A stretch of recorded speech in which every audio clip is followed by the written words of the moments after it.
Okay. Good evening, sir.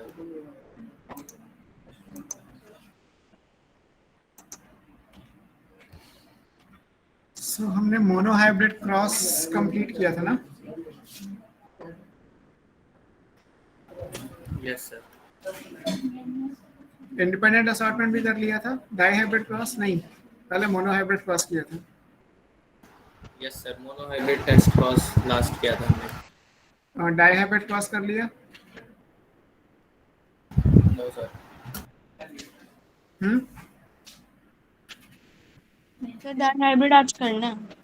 Die hybrid करना है ना. मोनो हाइब्रिड टेस्ट क्रॉस कर लिया था. डाई सर हाइब्रिड लास्ट में क्रॉस, सर आपने टेस्ट क्रॉस कराया था बस. टेस्ट क्रॉस मोनो हाइब्रिड वाला. Yes, sir. Yes sir. हाँ, तो डाई हाइब्रिड क्रॉस करना है, फिर डाई हाइब्रिड का टेस्ट क्रॉस करना है, और फिर डाई हाइब्रिड के बेस पे जो एक और लॉ है उसको डिस्कस करना है ना.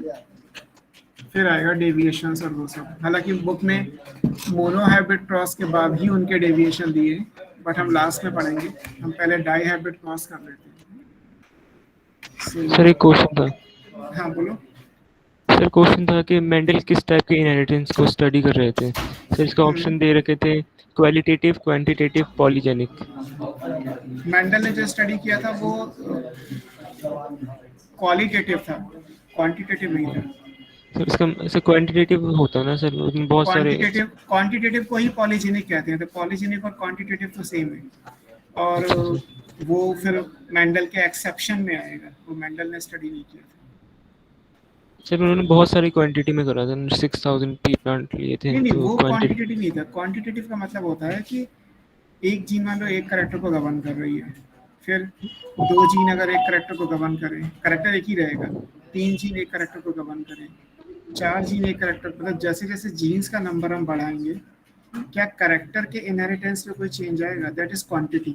क्वांटिटी का मतलब ये नहीं कि सैम्पलिंग कितनी करनी है. क्वांटिटी का मतलब है कि नंबर ऑफ जीन्स कितनी स्टडी की जा रही है. मेंडल के हिसाब से तो ये सिंपल था, एक करेक्टर एक जीन. मेंडल का तो पहला पॉस्टुलेट ही ये था, one character one gene. Each character is govern by a pair of unit factor, और पेयर ऑफ यूनिट फैक्टर को आप जीन बोलते हो. तो मेंडल का तो सीधा मानना था कि एक करेक्टर के लिए एक ही जीन होता है. लेकिन आगे जब बहुत सारे साइंटिस्ट ने एक्सपेरिमेंट किए तो ये बात भी आई कि ऐसा भी होता है कि करेक्टर एक और जीन बहुत सारे हों, या उल्टा भी हो सकता है, जीन बहुत सारे हो, मतलब जीन एक और करेक्टर बहुत सारे हो. ये सब मेंडल के डेविएशन में आता है. पॉलीजेनिक को ही आप क्वांटिटेटिव बोलते हैं. तो मेंडल ने जो स्टडी किया था वो क्वालिटेटिव था ना, उसमें कुछ और नहीं. ओके. ओके, अब हम पढ़ना है हमें डाई हाइब्रिड क्रॉस, जहाँ पे two pair of contrasting factor या two pair of contrasting allele या टू जीन. आप इसको बोलोगे तो क्या कहलाएगा? इंटरेक्शन ऑफ टू जीन या टू जीन इंटरेक्शन, कुछ भी लिख सकते हैं. इंटरेक्शन ऑफ टू जीन्स या टू जीन इंटरेक्शन, जो आप कहना चाहें वो यूज कर सकते हैं.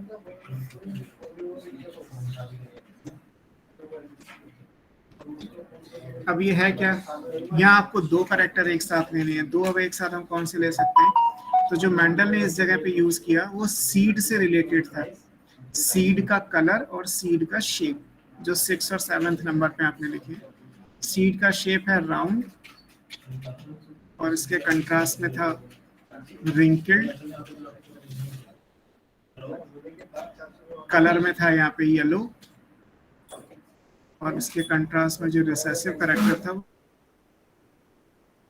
सीड राउंड और रिंकल्ड. सीड की सरफेस हो गई, गोल है या झुर्रियां पड़ी हुई हैं, और येलो और ग्रीन उसमें कॉटिलेडन का कलर हो गया. मटर दोनों तरीके की आती है, हरी मटर भी और येलो मटर भी. सूखने के बाद येलो और ग्रीन दोनों होती है. वैसे तो नॉर्मली जो ग्रीन मटर आती है वो तो ग्रीन है ही. अब राउंड को अगर आप कैपिटल आर मान लो, ये capital Y, small R small Y, ये हमारे पेरेंट्स हो गए पी. अब इनके बीच में क्रॉस होगा. अब F1 जनरेशन में तो क्या आया? सारा राउंड येलो आया. F1 जनरेशन में राउंड येलो F1. अब ये राउंड येलो कैसा आएगा, हमें तो पता है हेट्रोजाइगस आएगा, मेंडल को कैसे पता चला होगा, टेस्ट क्रॉस करके, वो हम बाद में देखेंगे। अभी हम मान लेते हैं कि ये कैसा है, capital Y small Y capital R small R. उल्टा लिख लीजिए, जिस सीक्वेंस में आपने लिखे हैं उसी सीक्वेंस में कर लीजिए।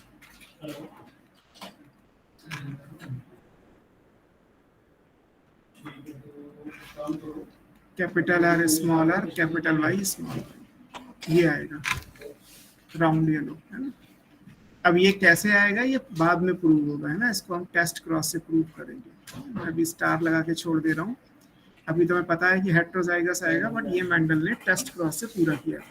टेस्ट क्रॉस का मतलब इन राउंड येलो को आप रिंकल्ड ग्रीन से क्रॉस कराओगे और फिर जो आना चाहिए वही मेंडल को मिला, तो ये कंफर्म हो गया कि यहाँ पे हेट्रोजाइगस स्टेट आएगी। अब मान लीजिए राउंड येलो आप क्या करोगे, सेल्फिंग करोगे F2 जनरेशन जाने के लिए। सेल्फिंग के टाइम पे गैमीट्स बनाओगे। अब यहाँ पे 4 गैमीट्स बन सकते हैं और 4 गैमीट का 4 से क्रॉस करोगे तो 16 कॉम्बिनेशंस आएंगे, 4 into 4, तो यहाँ पे 16 कॉम्बिनेशंस आएंगे।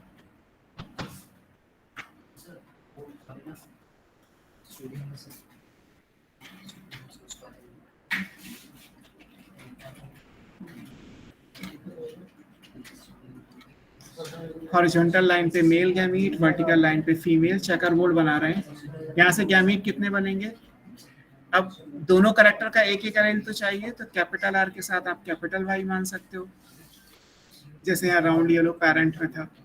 कैपिटल आर के साथ स्मॉल वाई भी हो सकता है, स्मॉल आर के साथ कैपिटल वाई हो सकता है, या स्मॉल आर के साथ स्मॉल वाई हो सकता है। ये 4 गैमीट बनेंगे, यही 4 यहाँ बनेंगे।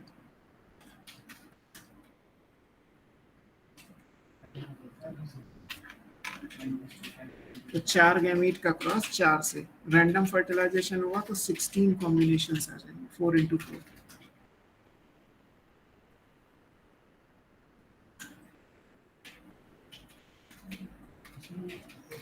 अब ये कॉम्बिनेशंस कौन कौन से हैं, capital R capital R capital Y capital Y, capital R capital R capital Y small Y, capital R small R capital Y capital Y, capital R small R capital Y small Y.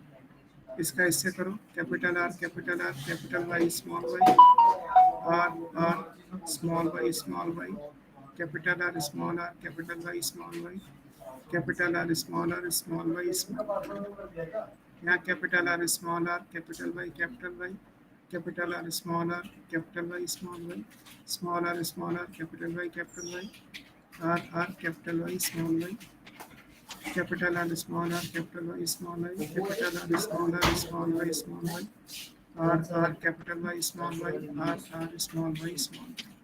16 combination आ गए। ये F2 generation. Physics का प्रकार मुझे खराब पड़ रहा है।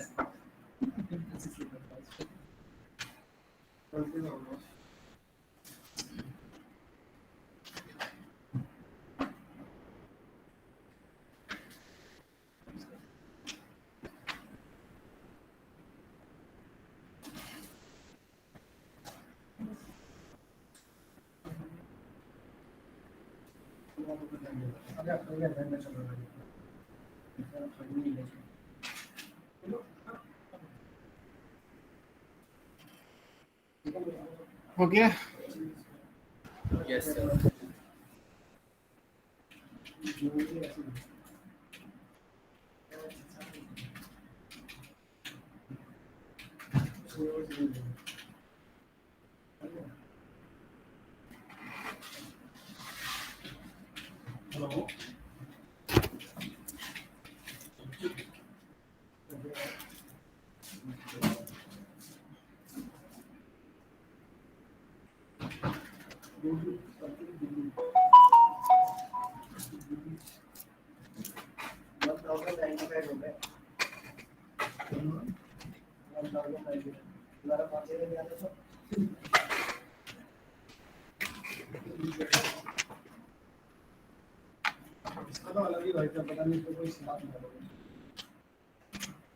बन गया बेटा?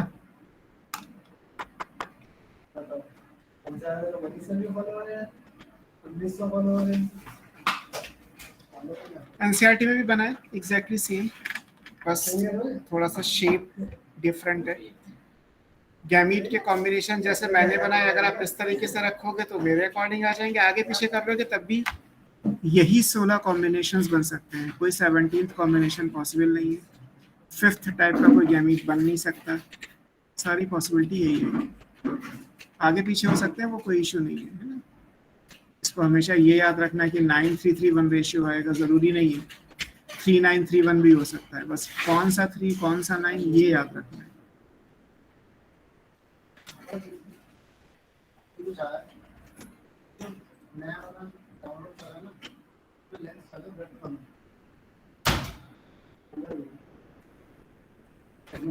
तो गैमेट्स बनाते वक्त उसको सर्कल करना भी इम्पोर्टेंट है। हाँ?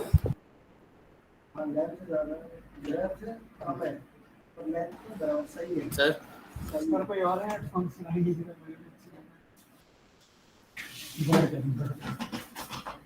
एक मिनट रुको बेटा,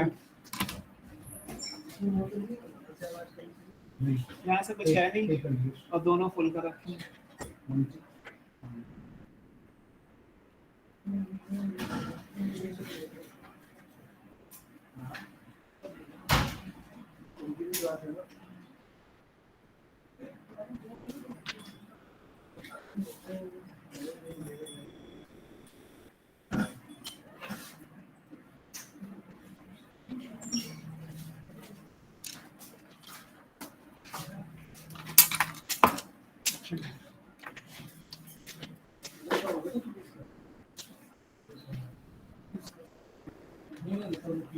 hello, yes sir. Hello, yes sir. आ रही है आवाज? यस सर, आ रही है। ठीक है, तो हाँ अब बताओ क्या सर वो पूछ रहे पूछ रहा था कि वो सर्कल करना भी इम्पोर्टेंट होता है क्या गैमेट्स का? हो? गैमीट्स का सर्कल करना मीन्स सर वो मतलब उसमें या तो बोल्ड किया हुआ है उसको, या तो फिर उसके चारों तरफ सर्कल करना। एनसीईआरटी में जो डायग्राम बना है, यस सर। नहीं सर्किल करना इंपॉर्टेंट नहीं, वो तो कन्वीनियंस है आपकी, अपनी सर्किल करो ना करो, उससे कोई फर्क नहीं पड़ेगा। उन्होंने तो उस तरीके से दिखाया है कि सीड राउंड है तो राउंड कितने हैं, और रिंकल्ड है तो वो झुर्रियां सा बना दिया है ना, राउंड रिंकल्ड है। और कलर की बुक में कलर डायग्राम है, तो येलो कलर के कितने सीड हैं और ग्रीन कलर के कितने, ये इस तरीके से वो किया है उन्होंने। Yes sir. हाँ तो वो कोई जरूरत नहीं है, मैं आप तो भी लिखोगे ही, बोर्ड में आएगा तो आपकी मर्जी, आपको बना के दिखाना होगा। नीट के क्वेश्चंस में तो आपको क्वेश्चन सॉल्व करने से मतलब है, उसमें सर्किल को आप बनाओ या फिर रिंकल। सर वो नहीं पूछ रहा सर, मैं वो पूछ रहा हूँ जैसे गैमेट्स बनाया आर और वाई। हाँ उन्होंने यहाँ पे सर्किल कर रखा है इसको, आर वाई को, है ना, वैसा कोई जरूरी नहीं है, या फिर बोल्ड किया हुआ या तो सर्कल किया। नहीं नहीं उससे कुछ ऐसा नहीं है, ऐसे ही तो कर रखा है, मैं करके दिखाता हूँ आपको, शायद जो आप कह रहे हो वो मान लीजिए इस तरीके से सर्किल बना रखे हैं ये। Yes sir. वो नहीं, वो तो आपकी मर्जी है, आप सर्किल में बंद कर दो, 4 इधर है 4 इधर है, तो जरूरत नहीं है ना इसकी? नहीं ऐसा कुछ नहीं। बुक में रेक्टेंगल सा बना है, मैंने स्क्वायर सा बना दिया, उससे कोई फर्क नहीं पड़ता, कॉम्बिनेशंस आपको ध्यान में रखने हैं। अब इस पूरे रेशियो को देखोगे आप तो आपको मैं नेक्स्ट पेज पे ले जाता हूँ इसे, कि कुछ ऐसा आएगा।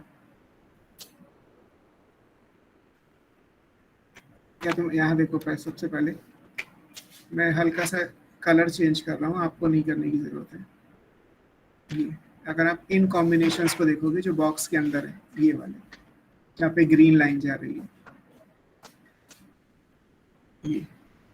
ये जितने भी हैं इन कॉम्बिनेशंस को मैं ले रहा हूँ, इनको अगर आप लोगे तो नेक्स्ट पेज पे जाएगा, ये रेड कलर लेते हैं या ग्रीन ले लो, चलो यहाँ पे capital R capital R capital Y ये एक है, फिर उसके बाद capital R capital Y small Y ये 2 हैं, फिर capital R small R capital Y ये 2 हैं, और capital R small R capital Y small Y, ये 4 है। फिर उसके बाद आएंगे, है ना, ये देखोगे तो capital R capital Y Y Y, ये 1 है, ये और ये, अगर आपको मेरा पॉइंट दिख रहा है तो ये दो एक जैसे हैं। फिर ये वाला और ये वाला, ये एक जैसे हैं। और जो ये बिल्कुल एग्जैक्टली आपको डायगोनल लाइन दिख रही है, इसमें जो 4 है वो capital R small R capital Y small Y ऐसे आएंगे। अब दो ऐसे हैं जहाँ पे कैपिटल आर स्मॉल वाई 1 है, कैपिटल आर स्मॉल वाई 2 है। तो ये है, एक ये और 2 ये, जो स्टार वाले, ये डॉट वाले जो है वो ये है। जो मैंने लाइन से शो किए थे ट्रायंगल बना के, वो ये 9 कॉम्बिनेशन है। ऐसे स्टार वाले कौन से हैं, वो यहाँ पे आएगा, एक ये और एक ये। इनमें आप देखोगे तो आर स्मॉल है, small R capital Y 1, small R capital Y small Y 2। और लास्ट में सिर्फ एक कॉम्बिनेशन बचेगा जो ऐसा आएगा, आर वाई 1। लास्ट का कॉम्बिनेशन ये हैश।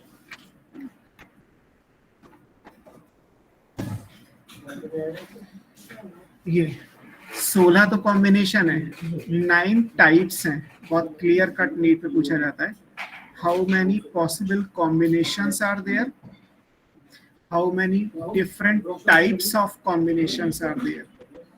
9 टाइप है, 16 कॉम्बिनेशन है ना, किसी को कोई डाउट नहीं होना चाहिए।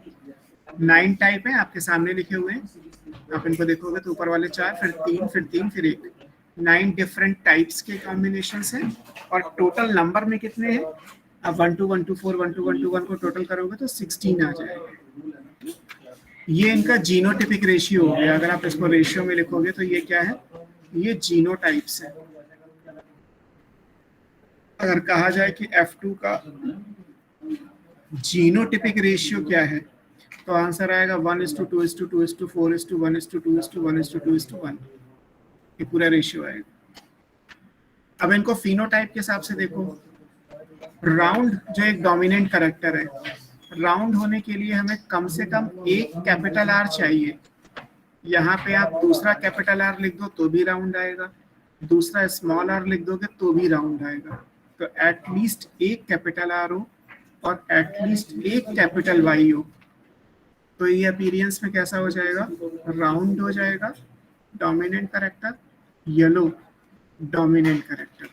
और ऐसे कॉम्बिनेशन कितने हैं, टोटल 9, जहाँ पे कम से कम एक कैपिटल आर है जो डोमिनेंट एलील है, राउंड शो करेगा। एक कैपिटल वाई कम से कम है, मिनिमम। दोनों कैपिटल भी हो सकते हैं, एक स्मॉल भी हो सकता है, कोई फर्क नहीं पड़ेगा। एक कैपिटल वाई का होना जरूरी है for the seed to be yellow in colour. तो राउंड और येलो होने के लिए at least 1 capital R 1 capital Y. ऐसे 9 कॉम्बिनेशन दिख रहे हैं। फिर और ये स्मॉल आर वाई है, तो ये देखोगे तो ये एक ही है, इसमें तो कुछ है ही नहीं, आर वाई वाई। ये क्या होगा, ये राउंड का रिसेसिव क्या आएगा, कैरेक्टर रिंकल्ड, और येलो का रिसेसिव क्या है, ग्रीन। तो रिंकल्ड ग्रीन तो एक ही आएगा, दोनों पैरेंटल यही है, round yellow wrinkled green. Round yellow 9, wrinkled green 1, phenotype के हिसाब से।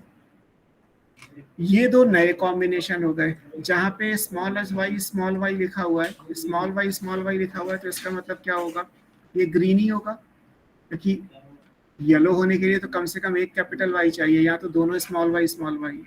यहाँ कैपिटल आर के साथ कैपिटल आर लिखो या कैपिटल आर के साथ स्मॉल आर लिखो, यहाँ कलर क्या आ जाएगा, यहाँ शेप क्या आ जाएगा, राउंड हो जाएगा। ऐसे कॉम्बिनेशन आपको 3 मिले। ऐसे ही 3 कॉम्बिनेशन ऐसे हैं जहाँ पे स्मॉल आर है, क्योंकि स्मॉल आर है तो इसका मतलब रिंकल्ड तो आएगा ही आएगा, डबल रिसेसिव फॉर्म में है। यहाँ कैपिटल वाई लिखो के साथ कैपिटल वाई या कैपिटल वाई के साथ स्मॉल वाई, इसकी वजह से ये येलो हो जाएगा। तो रिंकल्ड येलो कितने मिलेंगे, 3 मिलेंगे। तो ये इनका जीनोटिपिक रेशियो हो गया, सॉरी फिनोटिपिक, 9:3:3:1। ये फिनोटिपिक है, और 1:2:4 1:2:1:2:1 ये जीनोटिपिक रेशियो F2 जनरेशन का, ये रेशियो याद रखिए। ऐसे याद रखोगे तो इस पे बेस जितने भी क्वेश्चन होंगे कोई भी गलत नहीं होगा। कि करेक्टर को होने के लिए आपने पढ़ा है कि डोमिनेंट करेक्टर को होने के लिए चाहे एक एलील हो या दो एलील हो, डोमिनेंट करेक्टर आएगा ही आएगा। रिसेसिव तभी करेक्टर आएगा जब वो होमोजाइगस स्टेट में हो, जैसे स्मॉल वाई स्मॉल आर, तभी केवल रिसेसिव करेक्टर आएगा। उसी बेस पे आप इसको बना सकते हो।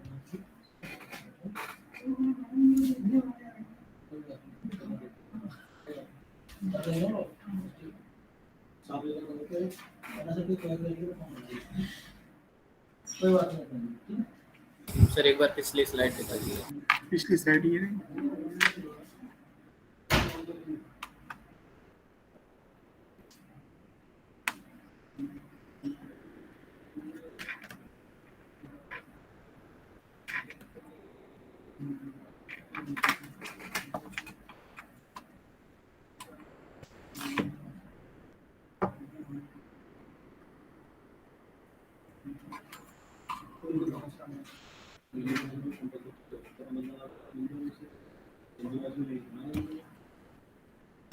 हो गया सर। ठीक है, तो ये रेशियो याद रखिएगा 1224 1221 एंड 9331। 9331 का लॉजिक ये है कि अगर इस सीक्वेंस में आपसे पूछा जाए कि राउंड येलो कितने हैं तो 9, राउंड ग्रीन कितने हैं 3, रिंकल्ड येलो कितने हैं 3, रिंकल्ड ग्रीन कितने हैं 1। अगर बाई चांस आपसे कहा जाए कि what is the ratio in F2 generation और सीक्वेंस में दे रखा है round green is to round yellow is to wrinkled green is to wrinkled yellow, तो आंसर क्या होगा 3:9:1:3। मतलब जिस सीक्वेंस में ये फिनोटाइप है उस सीक्वेंस में ये नंबर आएगा। तो कभी इस बात से मत कंफ्यूज होइएगा कि 3931 लिखा हुआ है तो सर ये रेशियो तो नहीं आएगा। ये ध्यान में रखना है कि 3 क्या 9 क्या, अगर ये डिफाइन है तो रेशियो आप आगे पीछे भी कर सकते हो, है ना। नहीं है तो आपके सामने 9331 तो लिखे हुए है। अब इसमें कहा जाए कि पैरेंटल फिनोटाइप कितने हैं बताओ, प्रोबेबिलिटी ऑफ पैरेंटल फिनोटाइप्स।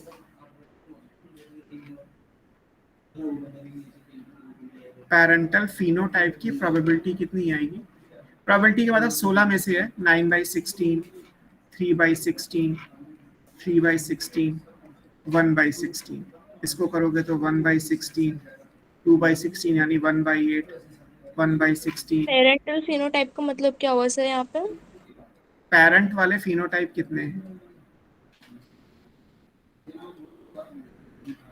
16 से डिवाइड कर दो तो प्रोबेबिलिटी निकल आएगी। 16 तो कॉम्बिनेशन है, 16 में से 4, 16 में से 2, 16 में से 1 ऐसे निकलेगा। पैरेंटल फिनोटाइप क्या था आपका? पैरेंटल फिनोटाइप ये था 5/8 येलो, ये पैरेंटल है, और रिंकल्ड ग्रीन ये भी पैरेंट है, पैरेंट का फिनोटाइप। अब ये पैरेंट हो गया राउंड येलो रिंकल्ड ग्रीन। अब इसमें से बताओ पैरेंटल कितने हैं? आपके सामने जो दिख रहे हैं 16, इन 16 में 10 से पैरेंट कितने हैं? 10। Yes. राउंड येलो पैरेंट है 9 और रिंकल्ड ग्रीन पैरेंट है 1। तो ये राउंड येलो और नीचे का जो रिंकल्ड ग्रीन है ये कितने हो गए? 10/16। अब 10/16 को जैसे ऑप्शन में दिया हो, परसेंट में दिया है या इसको 5/8 लिखा हुआ है, जैसे भी लिखा हो, 10/16 क्या है? पैरेंटल है, पैरेंटल फिनोटाइप, है ना। न्यू या रिकॉम्बिनेंट फिनोटाइप कितने हो गए? ये नए हैं 6/16। 6/16। न्यू या रिकॉम्बिनेंट फिनोटाइप्स ये कितने जा रहे हैं? 6/16। क्लियर? तो मतलब एक क्रॉस आपकी बुक में दे दिया है, उस क्रॉस पे क्वेश्चंस हजारों बने हुए हैं, सब इसी से निकलेंगे, कोई इस क्रॉस में हिडन नहीं है। जितना ये क्रॉस है इतना ही हायर क्लास में है, इतना ही लोअर क्लास में। अब बताओ पैरेंटल जीनोटाइप की प्रोबेबिलिटी क्या है? What is the probability of parental genotype? 1/8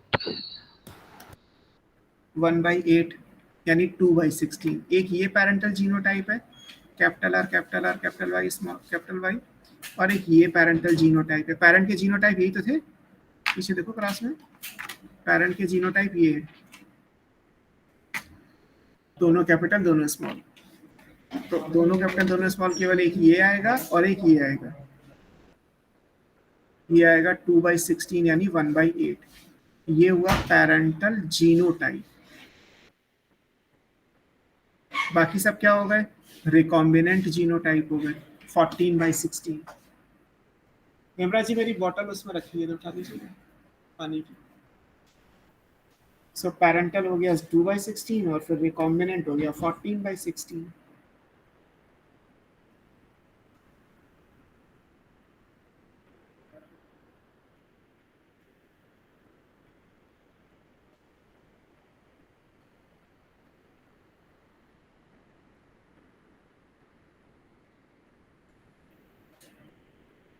इसमें तो कोई डाउट नहीं है, अभी सीधा सीधा ही क्वेश्चन है। जीनोटाइप फिनोटाइप का रेशियो पूछा जाएगा, वेरी इजी, 1224 1221 9331। पैरेंटल और रिकॉम्बिनेंट की फिनोटाइप और जीनोटाइप की प्रोबेबिलिटी आपके सामने क्रॉस में बनी हुई है, मैंने कुछ क्वेश्चन कर दिए, बाकी आप अपने आप कर सकते हैं, सीधे सीधे भी होगा। आपसे कहा जाए कि F2 जनरेशन में इस पर्टिकुलर कॉम्बिनेशन की, जो मैंने सर्किल किया है अभी, इस पर्टिकुलर कॉम्बिनेशंस की प्रोबेबिलिटी क्या है, तो 1/16 है ना। आप मतलब ये सारे कॉम्बिनेशन जो 9 कॉम्बिनेशन है ना, ये 9 जीनोटाइप और उनके जितने नंबर आ रहे हैं 1 2 1 2 4 1 2 1 2 1, ये आपको याद ही रखने पड़ेंगे हमेशा के लिए। क्रॉस बना के क्वेश्चन करोगे तो बहुत टाइम लग जाएगा, इस पर इतनी प्रैक्टिस कर लो कि ये सीधे सीधे याद हो जाएगा, कौन सा 1 है, कौन सा 2 है, कौन सा 4 है, बाकी सब भी जो भी है।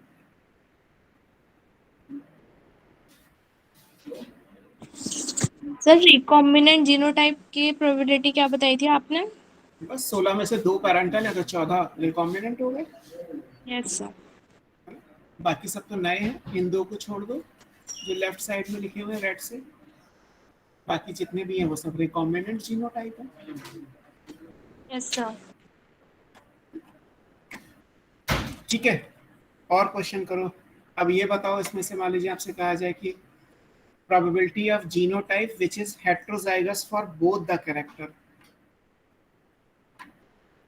probability of a genotype which is heterozygous for both the characters,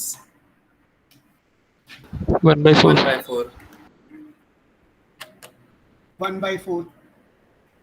जो ये capital R small R capital Y small Y है, दिस इज ओनली केस जहाँ पे हेट्रोजाइगस दोनों करेक्टर का है, सीड के शेप और सीड के कलर का, और ये आ रहा है 4/16 यानी कि 1/4 25%, जो ऑप्शन दिया। ऐसे क्वेश्चंस भी हो जाएंगे।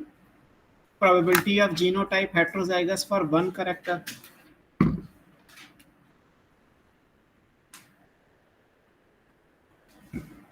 बताओ।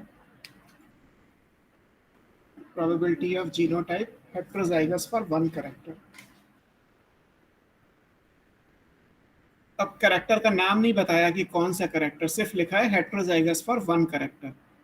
तो 10/16 हेट्रोजाइगस फॉर वन करेक्टर ये हुआ, हेट्रोजाइगस फॉर वन करेक्टर जो ब्लू से लिख रहा हूँ ये हुआ, ये तो heterozygous for both the character है, छोड़ दो। हेट्रोजाइगस फॉर वन करेक्टर ये हुआ, हेट्रोजाइगस फॉर वन करेक्टर ये हुआ। 8/16, 8/16 कितना हुआ, 1/2 1/2।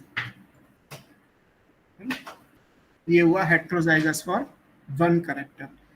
Heterozygous for both the character 4/16, 1/4।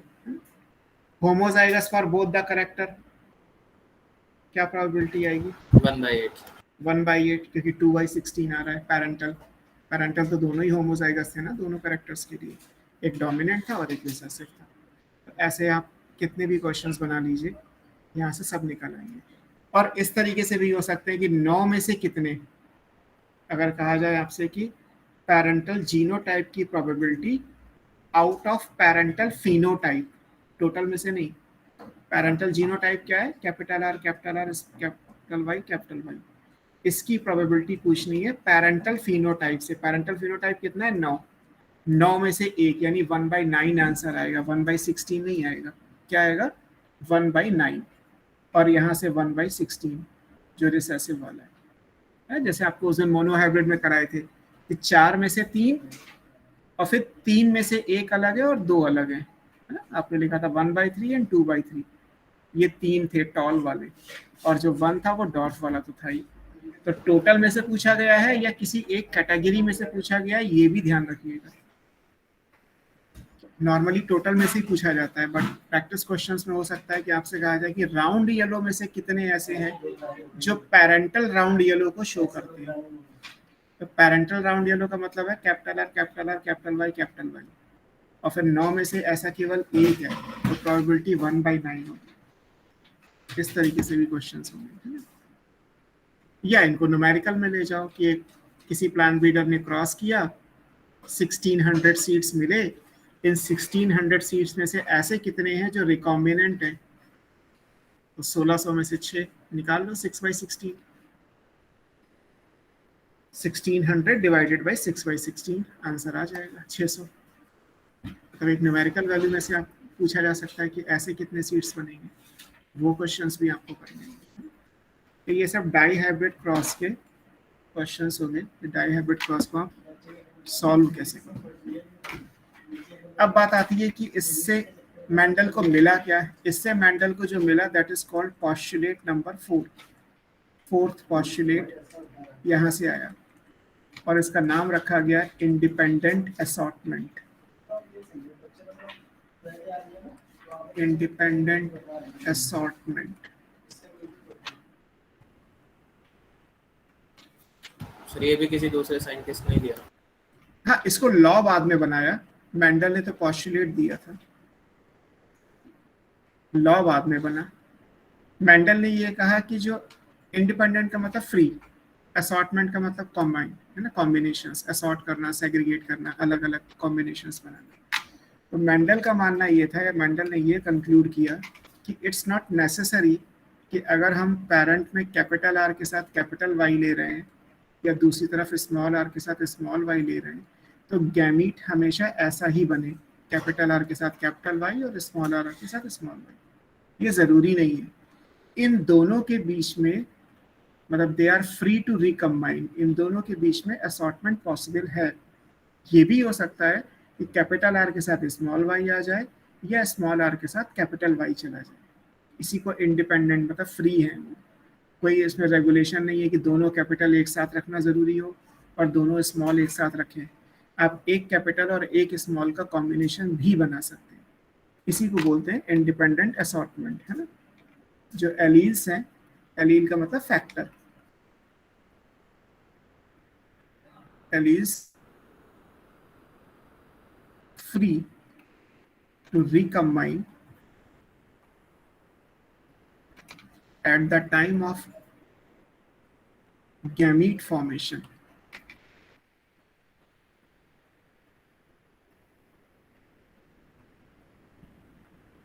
इसका मतलब ये हुआ that is alleles are independently assorted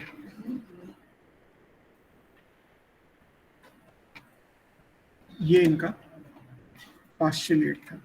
आगे जाके ये लॉ बन गया और इसको दिया गया नाम, this is called law of independent assortment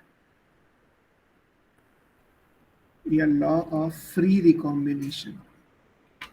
free recombination वाला टर्म एनसीईआरटी में नहीं है, याद रखिएगा। लॉ ऑफ फ्री रिकॉम्बिनेशन या लॉ ऑफ इंडिपेंडेंट असॉर्टमेंट। और इसका रीज़न क्या आएगा? इसका रीज़न आपने 11th में जोलॉजी में चैप्टर पढ़ा होगा, cell cycle cell division, meiosis. तो ये मियोसिस से निकल के आता है रीज़न। मियोसिस से कैसे निकलेगा? जैसे मान लीजिए अगर हम एक सेल बनाते, इस सेल में मान लेते हैं ये क्रोमोसोम है, तो क्रोमोसोम पे यहाँ पे कैपिटल आर आएगा, यहाँ कैपिटल वाई आएगा, यहाँ स्मॉल आर आएगा, यहाँ स्मॉल वाई आएगा। क्रॉसिंग ओवर याद है? मियोसिस में आपने क्रॉसिंग ओवर पढ़ा होगा। इसको मैं इस पेज पे बना के दिखाता हूँ आपको। जैसे क्रॉसिंग ओवर में आप कैसे बनाते हो, लाइक ये एक क्रोमोसोम है, capital R capital Y capital R capital Y, और होमोलॉगस क्रोमोसोम की पेयरिंग होती है ना, साइनेप्सिस। तो ये small R small Y small R small Y. अब मान लीजिए ये मेटाफेज की स्टेज है, या मेटाफेज से पहले ये जाइगोटीन में है। जाइगोटीन में होमोलॉगस क्रोमोसोम की पेयरिंग होती है। अब होमोलॉगस की पेयरिंग हो गई, हो सकता है क्रॉसिंग ओवर इस जगह से हो जाए आर वाई से पहले, तो आर वाई एक साथ रहेंगे, या आर वाई के बाद होगा तो भी एक साथ रहेंगे। अगर मान लीजिए कोई क्रॉसिंग ओवर नहीं हुआ, no crossing over, crossing over को तो रिकॉम्बिनेशन कहते हैं, no crossing over between capital R and capital Y, तो हमारे पास गैमीट्स क्या बनेंगे, एक बनेगा कैपिटल आर कैपिटल वाई और एक बनेगा स्मॉल आर स्मॉल वाई। और अगर क्रॉसिंग ओवर हो गया, crossing over between R and Y, तो गैमीट्स क्या बनेंगे, कैपिटल आर के साथ चला जाएगा स्मॉल वाई और स्मॉल आर के साथ आ जाएगा कैपिटल वाई। इन दोनों के बीच में अगर आपने क्रॉसिंग ओवर करा दिया, लाइक आपने इसको यहाँ से ट्विस्ट कर दिया ऐसे, तो कैपिटल आर के साथ स्मॉल वाई आ गया, स्मॉल आर के साथ कैपिटल वाई चला गया, और ऊपर वाले में कोई क्रॉसिंग ओवर नहीं हुआ और नीचे वाले में कोई नहीं हुआ।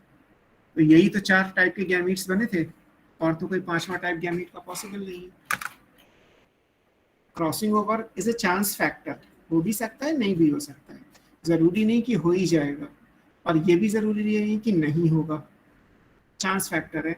अब अगर क्रॉसिंग ओवर हो गया तो हमने मान लिया, क्योंकि मैथमेटिक्स तो it's all about probability, chance factor तो आपको हर जगह लेना होगा, तो हमने ये मान लिया कि यहाँ पे क्रॉसिंग ओवर हो गया। क्रॉसिंग ओवर हो गया तो ये 2 गैमीट बन जाएंगे स्टार वाले, नहीं होता तो ये जो ब्लू टिक वाले हैं केवल वही बनते हैं। अब अगर ये बन गए और रैंडमली फर्टिलाइजेशन हुआ, तो इनकी फ्रीक्वेंसी या इनकी जो प्रोबेबिलिटी अगली जनरेशन में आएगी वो 6/16 की हो जाएगी। इसको परसेंट में निकालोगे तो 10/16 अराउंड 67 के आसपास आएगा, 66-67%, और 36-37% ये 6/16 निकल के आ जाएगा। और ये चांस फैक्टर है, मतलब 1600 अगर प्लांट होंगे तो ये चांस है कि 900 ऐसे हो, 300 ऐसे, 300 ऐसे और 100 ऐसे। ये नहीं कि 16 ही प्लांट है और हर जगह ये 1224 1212 बना जाएगा।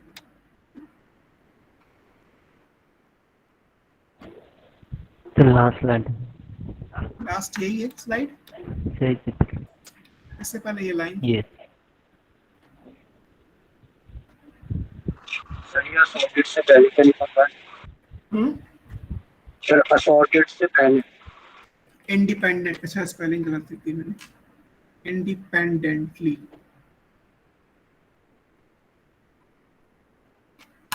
Independently assorted.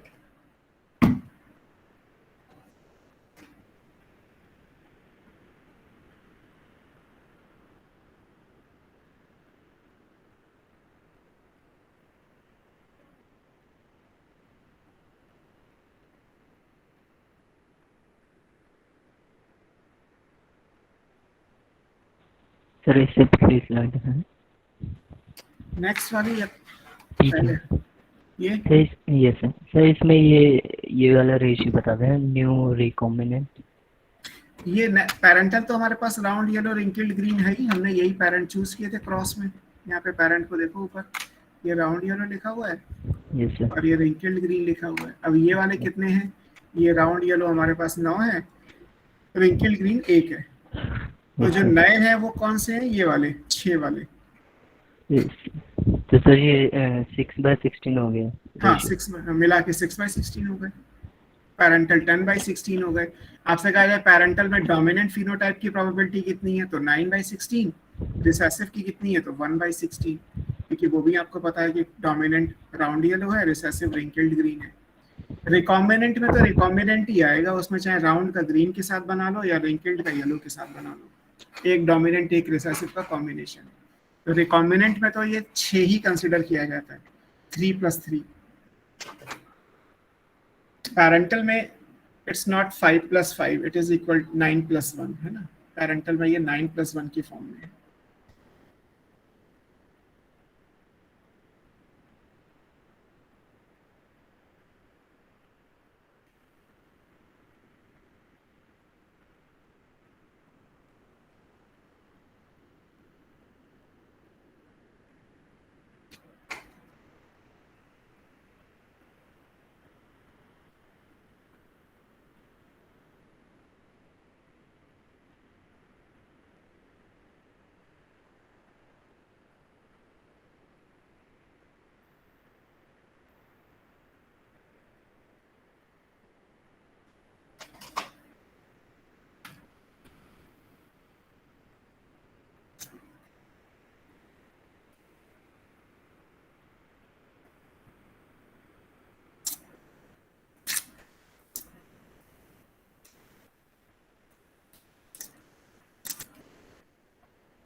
ठीक है, हो गया।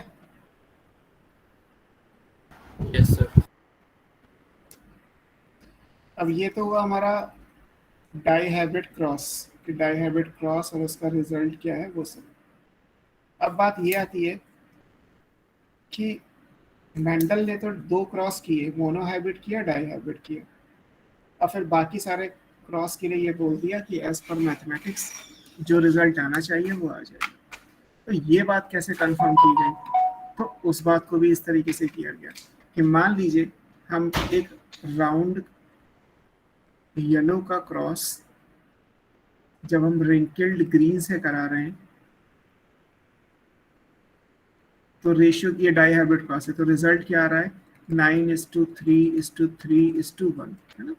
इसमें ये रिकॉम्बिनेंट है, आपको पता ही है, हम सब लिख चुके हैं।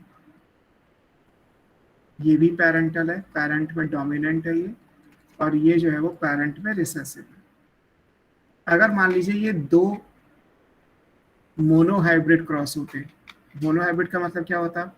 राउंड का क्रॉस हम रिंकल्ड से कराते, कैपिटल आर का क्रॉस स्मॉल से कराते, तो हमें क्या मिलता? Capital R is to capital R is to small R, ये तो मिलता 1:2:1, और ये होता 3 और ये होता 1। तो आपको F2 में फिनोटाइप क्या मिलता? 3:1 है ना। 3 आपका आता राउंड और 1 क्या आता? रिंकल्ड। जैसे टॉल एंड डॉर्फ का कराया था वैसे करा लो। ऐसे ही मान लीजिए मैं येलो और ग्रीन का क्रॉस कराता अलग से मोनोहाइब्रिड, तो कैपिटल वाई का क्रॉस स्मॉल वाई से, तो F2 में क्या आएगा? कैपिटल वाई स्मॉल वाई 1:2:1, ये हो गया 3:1, 3 हो गया येलो और 1 हो गया ग्रीन, अगेन F2 में। यानी कि अगर 2 कैरेक्टर इंडिपेंडेंट मोनोहाइब्रिड में लिए जाते तो 3:1 और 3:1 आता। अब ये दोनों कैरेक्टर अगर डाइहाइब्रिड में एक साथ ले लोगे तो ये आया। तो मेंडल का ये कहना था कि क्या ये इनका प्रोडक्ट है? क्या 3:1 को हम 3:1 से मल्टीप्लाई करें तो 9:3:3:1 आएगा? तो वो चीज़ मेंडल ने स्टैटिकली प्रूव करके दिखाया है ना। अगर हम मान लें कि कैपिटल आर मतलब जो एक डोमिनेंट एलील है वो ए है और स्मॉल आर जो एक रिसेसिव एलील है बी है, जैसे आप बाइनोमियल एक्सप्रेशन लिखते हैं ना a+b का स्क्वायर, उस तरीके से है। तो आपको पता है कि a+b अगर लोगे तो रेशियो कितना आ रहा है? 3+1, 3:1। a+b में हमने क्या लिया? Capital R plus small R, तो कितना आया? 3+1। Capital Y plus small Y, ये कितना आया? 3+1। तो क्या अगर हम कैपिटल आर प्लस आर का डॉट प्रोडक्ट ले तो क्या ये 3+1 का डॉट 3+1 आएगा? यानी अगर ये a+b का स्क्वायर है तो क्या यहाँ पे a² + b² + 2ab होना चाहिए? अगर आप ऐसा करोगे तो 3 का स्क्वायर कितना होगा? 9, 1 का स्क्वायर कितना होगा? 1, और 2 × 3 × 1, ये कितना हुआ? 9 + 1 + 6, यानी कि टोटल कितना हुआ? 16। इसका मतलब 2 मोनोहाइब्रिड क्रॉस करो अलग अलग या एक डाइहाइब्रिड क्रॉस करो, स्टैटिकली रिजल्ट बराबर है, स्टैट्स के हिसाब से बराबर है। a+b ही क्यों लिखा हमने मान लिया कि a डोमिनेंट एलील है और b रिसेसिव एलील है, कोई तीसरी एलील होती नहीं, क्योंकि मेंडल ने शुरू में ही बोला एक कैरेक्टर के लिए पेयर ऑफ यूनिट फैक्टर होगा। स्क्वायर क्यों किया? क्योंकि डाइहाइब्रिड है। अगर ट्राइहाइब्रिड का रिजल्ट निकालना होगा तो क्या करोगे? a+b का क्यूब। अब मैथमेटिक्स में बाइनोमियल एक्सप्रेशन में a+b का क्यूब जो भी आता होगा, एक्चुअली जेनेटिक्स में क्रॉस का जो रेशियो है वो यही आएगा।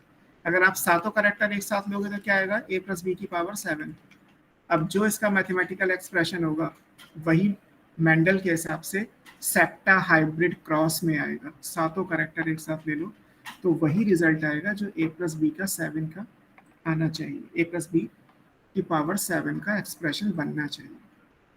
तो प्रोबेबिलिटी का रूल बाइनोमियल एक्सप्रेशन को फॉलो करता है। जेनेटिक्स में प्रोबेबिलिटी मैथमेटिक्स के बाइनोमियल एक्सप्रेशन को फॉलो करती है। आपकी बुक में ऐसी कैलकुलेशन करके दिखाई है, आप पढ़ोगे उस पैराग्राफ को तो आपको समझ में आएगा कि एक क्रॉस का 3:1 है, दूसरे क्रॉस का 3:1 है, तो अगर दोनों को एक साथ ले लोगे तो क्या होगा, 3:1 प्रोडक्ट 3:1। जो आना चाहिए वो 961 वैसे भी आ रहा है, 9A 1B और 2AB 6 हो गया।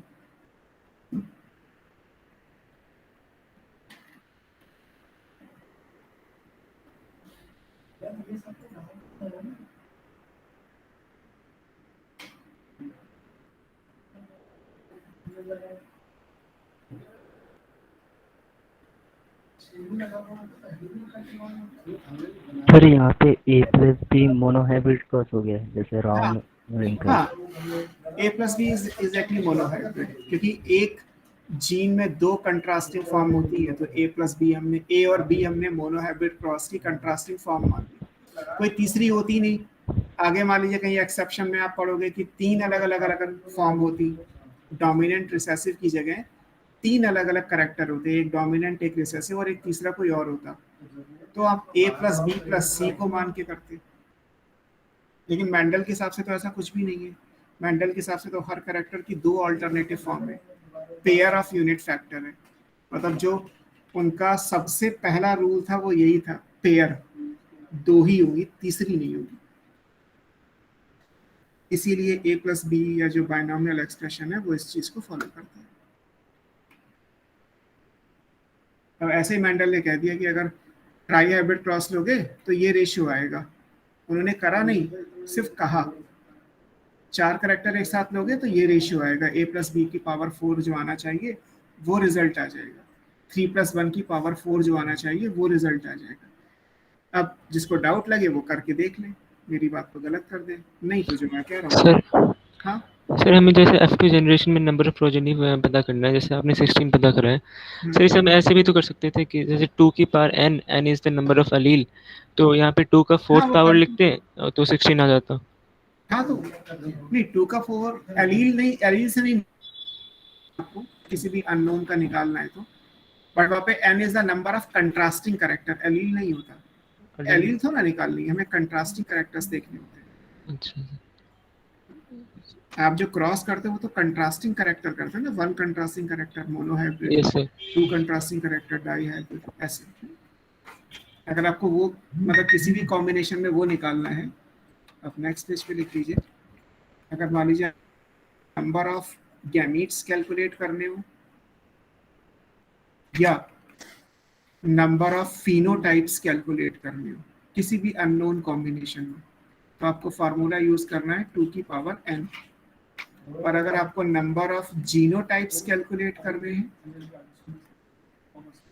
तो आपको फार्मूला यूज करना है 3 की पावर n। ये याद रखिएगा कि ये केवल मेंडल के प्रिंसिपल्स पे अप्लाई करोगे, जो चीजें मेंडल को फॉलो नहीं करती उसमें ये फार्मूला मत लगा देना।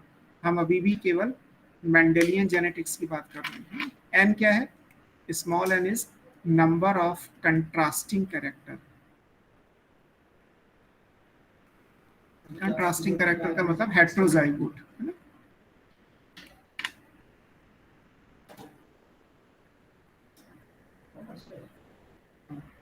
अब जैसे मोनोहाइब्रिड क्रॉस था, तो मोनोहाइब्रिड क्रॉस में एक कंट्रास्टिंग कैरेक्टर 2 की पावर 1, तो नंबर ऑफ गैमीट कितने निकले थे, 2 ही निकले थे ना, capital T small T. Phenotype भी 2 ही थे, टॉल एंड डॉर्फ। लेकिन जीनोटाइप 3 थे, capital T capital T, capital T small T, small T small T. ऐसे डाईहाइब्रिड क्रॉस तो आज ही आपने किया है, 2 की पावर 2 हो जाएगा। अब 2 की पावर 2 यानी 4, तो नंबर ऑफ गैमीट 4। अभी आपने बनाए capital R capital Y, capital R small Y capital small R capital Y, small R small Y. Phenotype कितने हैं, 4, राउंड येलो रिंकल्ड ग्रीन, और फिर राउंड के साथ ग्रीन और रिंकल्ड के साथ येलो। जीनोटाइप कितने हैं, 9, 3 की पावर 2 करोगे 3 × 3 9, 1 2 2 4, 1 2 1 2 1। अननोन कॉम्बिनेशन आपसे दे दिया जा रहा है कि ऐसे लिखा हुआ है, capital A capital B small B capital C small C, capital D capital E small E. अब आपसे कहा जाए कि इस कॉम्बिनेशन में ये स्मॉल सी है, इस कॉम्बिनेशन में नंबर ऑफ गैमीट्स कितने होंगे, कुछ भी पूछ लिया जाए, बताओ नंबर ऑफ गैमीट्स क्या कितने बताना है? हैं, number of gametes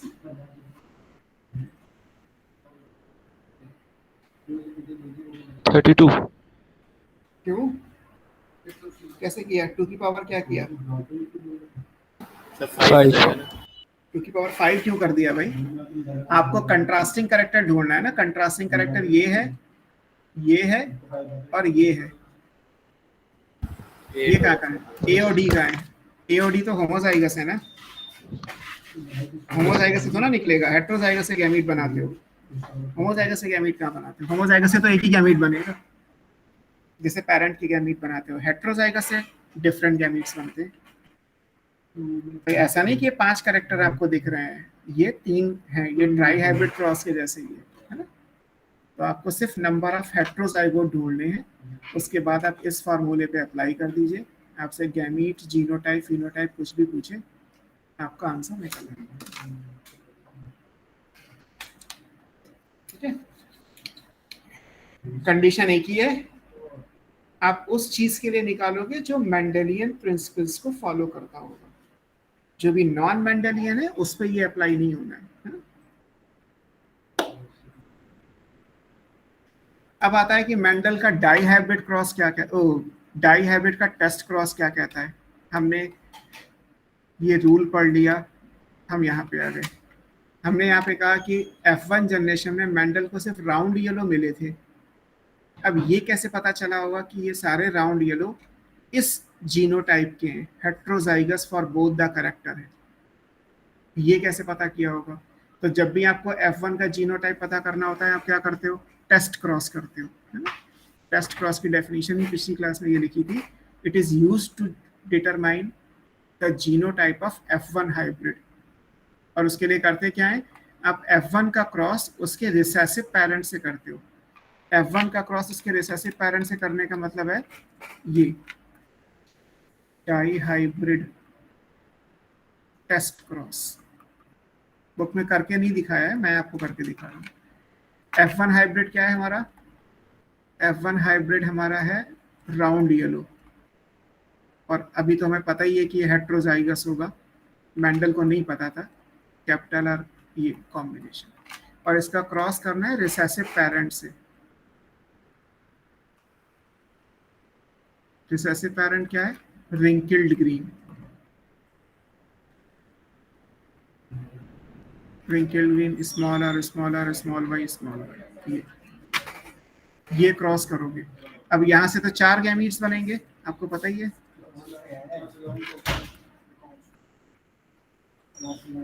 capital R capital Y, capital R small Y, small are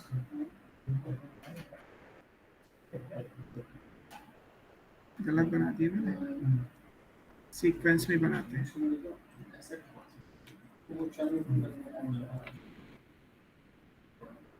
क्या बनेगा, capital R capital Y, capital R small Y, small R capital Y, small R small Y, यहाँ से एक ही गैमीट बनेगा, that is small R small Y, आप ऐसे बना लो, इसका क्रॉस इससे करोगे, capital R small R capital Y small Y, इसका क्रॉस भी इसी से करोगे, capital R small Y small Y, इसका क्रॉस भी इसी से करोगे, small R capital Y small Y, इसका क्रॉस भी इसी से करोगे, स्मॉल आर स्मॉल वाई, चारों बराबर, मैंने पिछली क्लास में भी आपको बोला था, टेस्ट क्रॉस का रेशियो हमेशा इक्वल आता है, जितने कॉम्बिनेशन होंगे, मोनो हाइब्रिड टेस्ट क्रॉस था 1:1, tall and dwarf equal, dihybrid test cross है 1:1:1:1:1।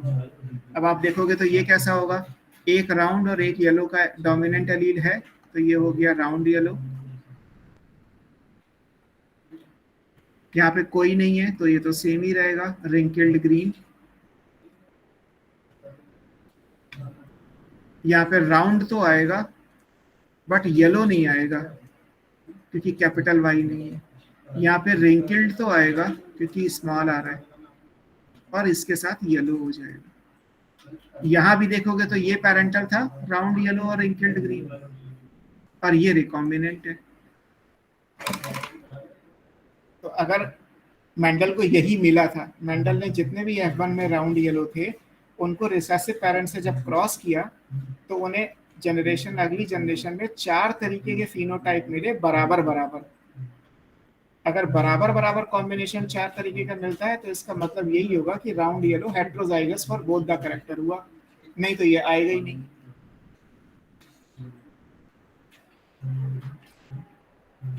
तो जब भी आपको किसी क्वेश्चन में लगे कि जो प्रोजेनी है वो बराबर आ रही है, अगर मोनो हाइब्रिड है तो 2 कैरेक्टर होंगे 50-50, अगर डाई हाइब्रिड है तो 4 कैरेक्टर होंगे 25 ईच, अगर ट्राई हाइब्रिड होता तो 8 कैरेक्टर होते 12.5 ईच, टेट्रा हाइब्रिड होता तो उसी प्रोपोर्शन में 16 कैरेक्टर होते 6.25% ईच।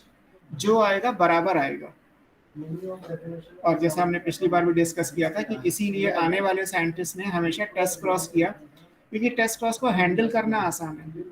F2 जनरेशन में अगर आप जाते तो आपको 9 जीनोटाइप मिलते, फिनोटाइप तो 4 ही मिलते, लेकिन वो 9 अलग अलग भी, एक तो 4 फिनोटाइप मिलते हैं और वो भी अलग अलग, एक 9 है और एक 1 है और एक 3 है और एक 3 है। कलेक्ट करना और उन्हें रीड करना, कैलकुलेट करना टिपिकल है।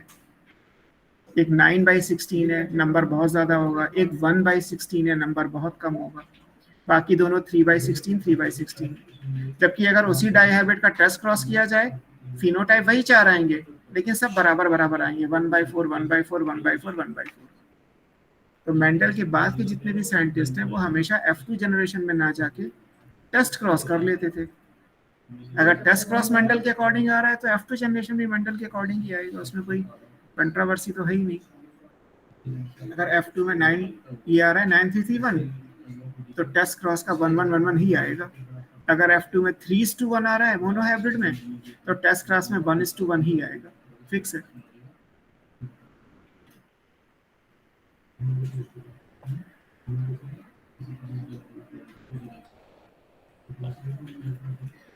सो ये डाई हाइब्रिड का टेस्ट क्रॉस हो गया।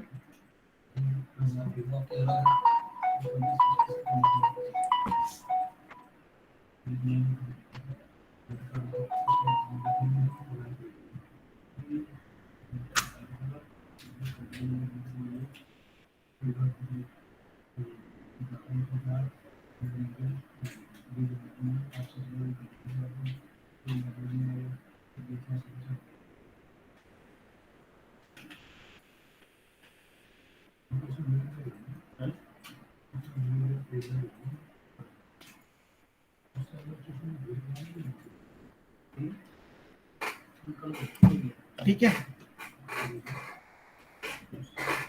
सो ये हमारा कंप्लीट हुआ।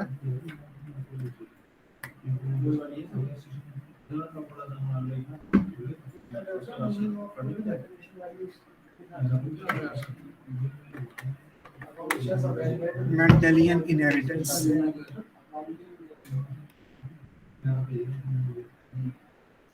कुछ पूछना है किसी को इसमें बताओ, फिर आगे चलते हैं। सर आपने ये जो राउंड ग्रीन और रिंकल्ड येलो को अलग से हाईलाइट क्यों कर रखा था सर? ये जो बीच में 2 हैं, यस सर, रिकॉम्बिनेंट है इसलिए। हाँ ये रिकॉम्बिनेंट है। फिनोटाइप तो वही आएंगे 4 जो F2 जनरेशन के, F2 में भी यही 4 फिनोटाइप है, बट F2 जनरेशन में इनका जो रेशियो है वो बराबर नहीं है, वो 9:3:3:1 है, और टेस्ट क्लास में इनका रेशियो बराबर है, 1:1:1:1 है। Yes sir. तो बीइंग ए साइंटिस्ट ये करना ज़्यादा इजी है। जब आप प्लांट के सीड्स को कलेक्ट करोगे तो आपको लगेगा कि 4 तरीके के सीड्स हैं और चारों लगभग बराबर हैं, जबकि वहाँ लगभग बराबर का कुछ केस नहीं है। वहाँ एक 9 है तो दूसरा 1, एक 3 है और दूसरा 3।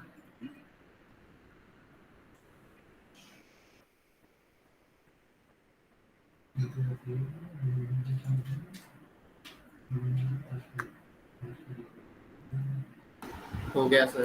ओके, चलिए, this is all about the Mendelian inheritance. आगे भी याद रखिएगा, मेंडेलियन में जितना मैंने अभी तक आपको पढ़ाया है, ये जो भी कुछ है वो मेंडेलियन प्रिंसिपल्स कहलाते हैं। जेनेटिक्स में एक तरीका, मतलब जब करेक्टर का ट्रांसफर होता है, जब इनहेरिटेंस ऑफ करेक्टर होता है तो अलग अलग तरीके से हो सकता है। मोस्ट ऑफ द करेक्टर जो सेक्सुअल रिप्रोड्यूसिंग डिप्लॉयड ऑर्गेनिज्म में होते हैं वो मेंडेलियन इनहेरिटेंस को फॉलो करते हैं, यानी जो बात आपने पढ़ी मोनोहाइब्रिड से या डाईहाइब्रिड से वो फॉलो होगी। कुछ ऐसे भी करेक्टर होते हैं जो मेंडल के रिजल्ट्स को फॉलो नहीं करते, जो मेंडल की बात से समझ में नहीं आते, किसी और साइंटिस्ट के एक्सपेरिमेंट्स पे जाना पड़ता है। ओवरऑल वो एक तरफ हो गए तो वो नॉन मेंडेलियन प्रिंसिपल्स कहलाते हैं। ये मेंडेलियन इनहेरिटेंस है, मेंडेलियन जेनेटिक्स, वो नॉन मेंडेलियन हो जाएगा। अब नॉन मेंडेलियन कैसे आएगा पहले समझते हैं, फिर अलग अलग करके पढ़ते हैं इसको। देखो, अगर हम एस पर मेंडल चले, ग्रेगर जॉन मेंडल के हिसाब से, तो मेंडल ने सबसे पहले ये बोला था कि one pair of unit factor होगा।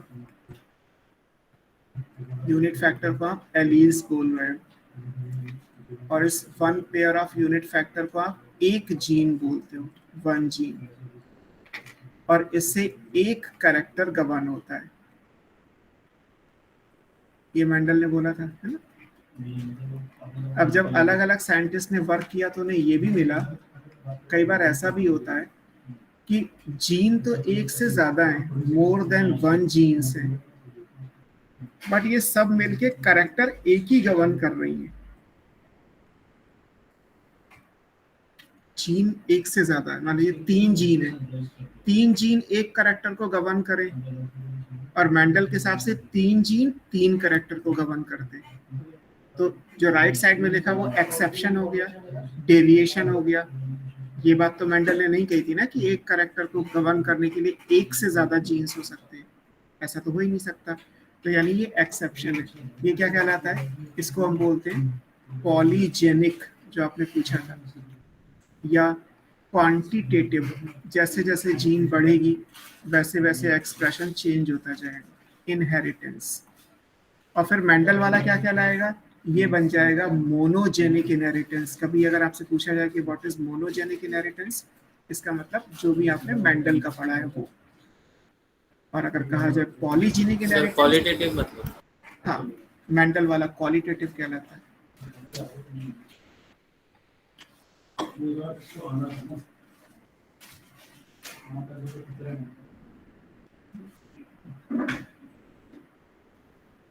इसमें ये भी पॉसिबिलिटी है उल्टा, मान लो जीन में एक ही रखूं, अब एक कैरेक्टर एक से ज्यादा कर दूं, ये भी हो सकता है। वन जीन गवर्न्स मोर देन वन कैरेक्टर, उल्टा, ये भी मेंडल ने नहीं कहा। फिर ऐसी जीन को हम क्या बोलते हैं, this gene is called pleiotropy, या फिनोमिना को बोलते हैं प्लियोट्रॉपी, या जीन कहलाएगा तो प्लियोट्रॉपिक जीन। ये भी आपको पढ़ना है, पॉलीजेनिक भी पढ़ना है, प्लियोट्रॉपी भी पढ़ना है। प्लियोट्रॉपी का मतलब क्या है, it is the phenomena where many characters or more than one characters are governed by one gene. ये भी मेंडल से अगेंस्ट में है। मेंडल ने कहा था कि एक जीन में 2 होंगे एलील, यानी पेयर होगा। ऐसा भी हो सकता है one gene has more than 2 factor और एलील। मेंडल ने तो कहा था कि पेयर ही होगा, 2 ही फैक्टर या एलील होंगे एक जीन में। यहाँ बात हो रही है कि एक जीन में 2 से ज्यादा फैक्टर या एलील है, ये कहलाता है मल्टीपल एलीलिज्म। ये भी हमें पढ़ना है, multiple alleles, phenomena is called multiple एलीलिज्म, multiple alleles.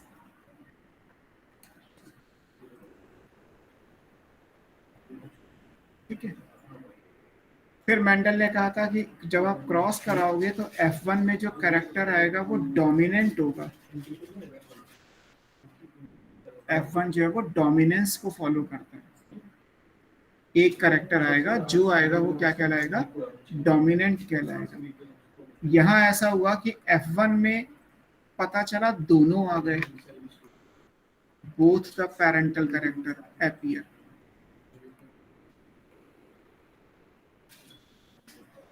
मान लो रेड और वाइट को क्रॉस कराते तो सिर्फ रेड आता, तो मैंडलिज्म होती। पता चला रेड और वाइट को क्रॉस कराया तो दोनों आ गए। फ्लावर अगर है तो फ्लावर में रेड कलर का फ्लावर है जिसमें वाइट कलर के पैच हैं, या वाइट कलर का फ्लावर है जिसमें रेड कलर के पैच हैं। मिक्सिंग नहीं हुई है, रेड अलग है वाइट अलग है, लेकिन आए दोनों। तो दोनों जब एक साथ आ जाएंगे तो क्या कहलाता है? कोडोमिनेंस। इसको क्या बोलते हैं? कोडोमिनेंस बोलते हैं। और अगर मिक्स हो जाते, पिंक कलर बन जाता, ना रेड आया ना वाइट आया, पिंक हो गया। F1 में क्या हो गया? एक नया फिनोटाइप आ गया। न्यू फिनोटाइप मतलब दोनों पेरेंट से अलग। पेरेंट तो रेड और वाइट थे, पता चला F1 में पिंक आ गया। पेरेंट तो ब्लैक और वाइट था, F1 में ग्रे आ गया। पेरेंट में टॉल लीफ थी और स्मॉल साइज, ब्रॉड लीफ और शॉर्ट लीफ थी, F1 में इंटरमीडिएट साइज की लीफ आ गई, बीच की आ गई। F1 में पता चला 20 सेंटीमीटर टॉल प्लांट था और 8 सेंटीमीटर टॉल प्लांट था, दोनों पेरेंट के। F1 में पता चला कि वो 12 सेंटीमीटर हो गया, बीच का आ गया। तो ऐसे केस में ये कहलाता है इनकम्प्लीट डोमिनेंस या पार्शियल डोमिनेंस। Incomplete dominance. तो ये जो लॉ ऑफ डोमिनेंस था उसके एक्सेप्शन हुए।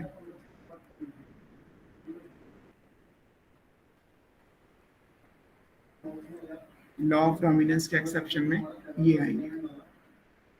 ये इस पेज पे जो लिखे हैं ये पांचों आपको पढ़ने हैं अभी। Polygenic, pleiotropy, multiple alleles, codominance, incomplete dominance, सब आपकी बुक में दिए। Deviation of one gene interaction ऐसे करके कुछ लिखा होगा। डेविएशन मतलब मेंडल को फॉलो नहीं करते और सब मोनोहाइब्रिड के हिसाब से पढ़ते हैं। डाईहाइब्रिड के डेविएशन सिलेबस में नहीं है, होते उसकी भी। सर डाईहाइब्रिड में भी तो 2 से ज्यादा एलील आ गए थे। इसमें तो 2 जीन भी तो थे। एक जीन में 2 से ज्यादा एलील होने चाहिए। 2 जीन में 4 एलील है तो बात तो एक ही हुई, एक जीन में 2 ही तो हुए। Yes. एक जीन में 2 से ज्यादा एलील हो तो मल्टीपल एलील्स होता है।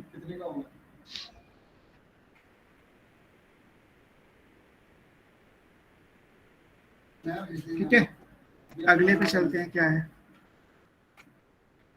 मेंडल ने ये कहा कि F2 में जो रेशियो आएगा वो 1:2:1 आएगा। अगर आपको याद हो तो ये डोमिनेंट होमोजाइगस था,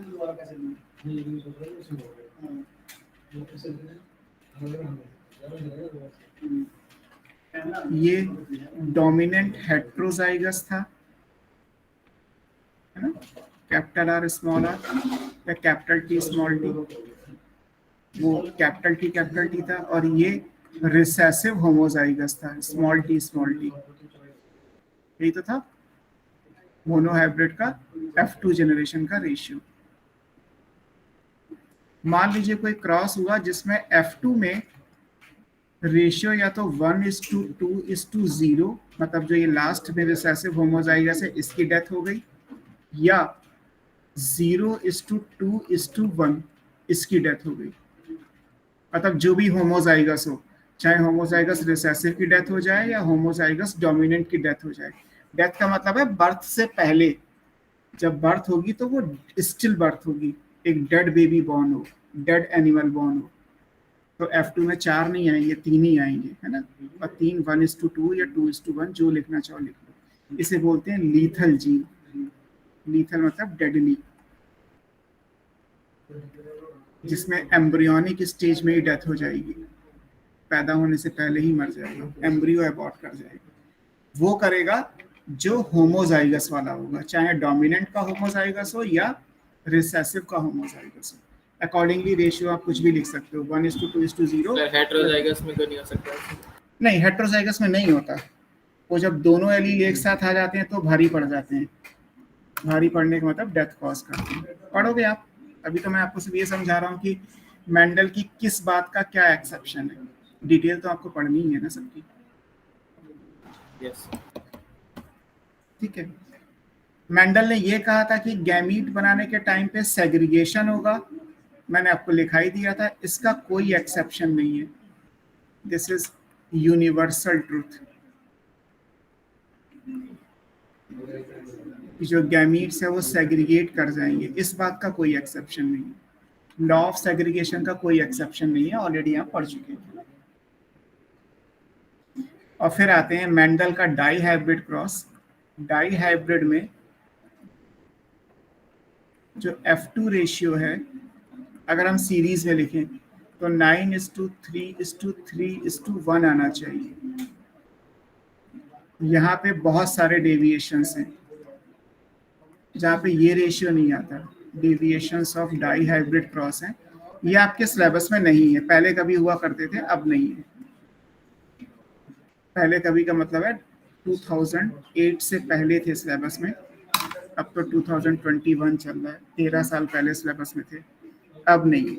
कोई क्वेश्चन होगा भी तो छोड़ दो, उसमें रेशियो ये नहीं आएगा, है ना। रेशियो क्या आएगा, मान लीजिए 9:7 हो जाए, लास्ट वाले 3 एक साथ, या 9:3:4 हो जाए, ये वाला एक साथ, है ना, या 12:3:1 हो जाए, 9 और 3 एक साथ आ गए तो ये 12 हो गया, है ना, या 13:3 हो जाए, 15:1 हो जाए, ये सब रेशियो है। बट ये सब सिलेबस में नहीं है, याद रखिएगा। मैंने लिखे इसलिए ताकि आपके माइंड में ये रहे कि हाँ, डाई हाइब्रिड के भी डेविएशंस हैं, but these are not in your syllabus. ऐसे कोई क्वेश्चन मिले भी तो छोड़ दीजिएगा। वैसे तो आप वही करोगे जो आपको केल्विन के मॉड्यूल में दिए हैं, उसमें तो ऐसे क्वेश्चन है ही नहीं। उसके अलावा कहीं से करते हो तो छोड़ देंगे। ये बहुत पुराने क्वेश्चन है, 2008 से पहले के, तो मतलब नहीं है इन क्वेश्चंस को करने का।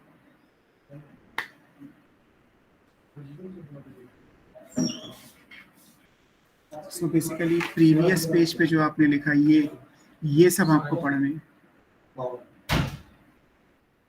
में से 40 ने यस बोला था, तो 40 में 16 भी आ रहा है, तो 20% वगैरह सारे आ जाएंगे अपने। ठीक है,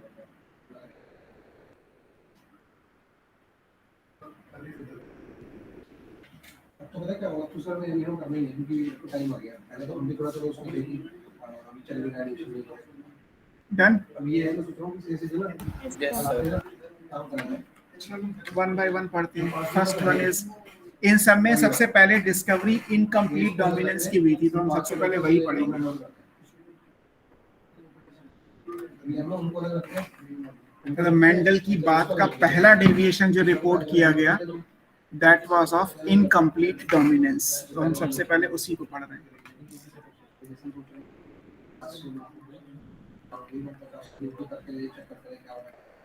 अभी 2 दिन पहले उनको डाल देंगे, देख लीजिए क्या है। इसको कई बार ब्लेंडिंग इनहेरिटेंस भी कहते हैं। हालांकि ब्लेंड करने का मतलब मिक्सिंग होता है। जब इसको डिस्कवर किया गया तो जिस केस में डिस्कवर किया गया वहां मिक्सिंग हो गई बाय चांस, है ना, या पार्शियल डोमिनेंस बोल सकते हो, इनकम्प्लीट या पार्शियल डोमिनेंस। लेकिन कभी भी डेफिनेशन आए तो डेफिनेशन ये नहीं कि मिक्स कर जाएंगे, डेफिनेशन ये है कि F1 will produce a new phenotype. F1 will produce a new phenotype which was not like any of the parent. किसी भी पेरेंट के जैसा नहीं होगा, तभी तो नया है। अगर पेरेंट के जैसा होता तब तो फिर वही बात आ जाती कि टॉल डोमिनेंट था और F1 में भी टॉल आ गया। यहाँ बात ये है कि ना टॉल आएगा ना डॉर्फ आएगा, कुछ नया आएगा। कुछ नया में कुछ भी हो सकता है, मिक्स भी हो सकता है, मिक्स नहीं भी हो सकता है। इसीलिए कभी भी डेफिनेशन मिक्सिंग वाली मत याद रखिएगा। जो पहला केस था वहाँ मिक्सिंग काम कर गया, इत्तेफाक से रेड और व्हाइट फ्लावर कलर था और पिंक कलर अपीयर हो गया, तो लोगों ने कहा कि रेड और व्हाइट को मिलाने से पिंक बन जाता है, तो इसे हम ब्लेंडिंग बोल देते हैं।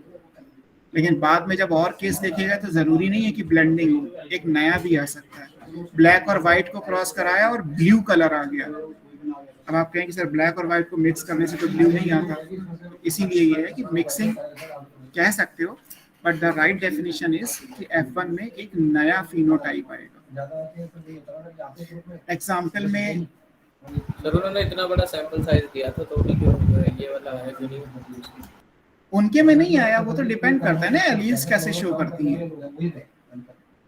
ये तो एक तरीके से वेरिएशन है। अब उन्होंने जो स्टडी किया प्लांट उसमें तो होता ही नहीं है, तो कैसे आएगा? अब जिस प्लांट में ये होता है उस प्लांट को मेंडल ने नहीं किया तो नहीं रिपोर्ट हुआ। इसमें पहला एग्जांपल आएगा फ्लावर कलर। इन जो डिस्कवर हुआ था वो पहले ये था मिराबिलिस जलापा, गुलेबांस कहते हैं, जानते हैं गुलेबांस? 4 o'clock प्लांट।